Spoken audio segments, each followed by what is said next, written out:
When 9/11 happened, it was so chaotic that the world was looking for heroes. Little did anyone know that those heroes would come from a small town in Newfoundland. This is Gander. In the 1940s, they had one of the biggest airports in the world because it was the last stopping off point for flights before they crossed the Atlantic. The town didn't really grow very much, and by 9/11, there were only about 10,000 people living there. After the attacks, there were hundreds of flights and tens of thousands of passengers who had nowhere to land.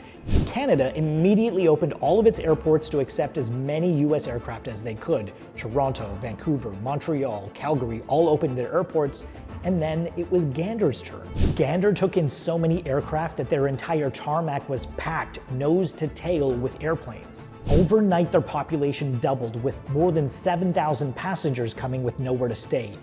The people of Gander left their homes, they left their schools, people that were on strike even left the picket line, and all came to the airport.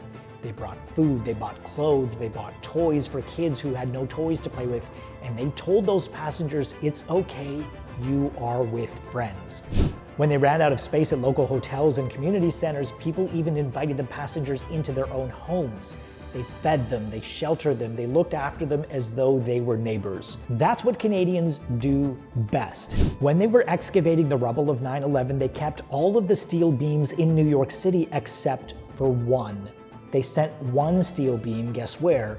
To Gander, Newfoundland, where it still exists today. They did it as a thank you for what the people of the town did to all of the passengers who were stranded. To me, this shows why Americans and Canadians are so close, because we did it then, we do it now, and we do it again in a heartbeat.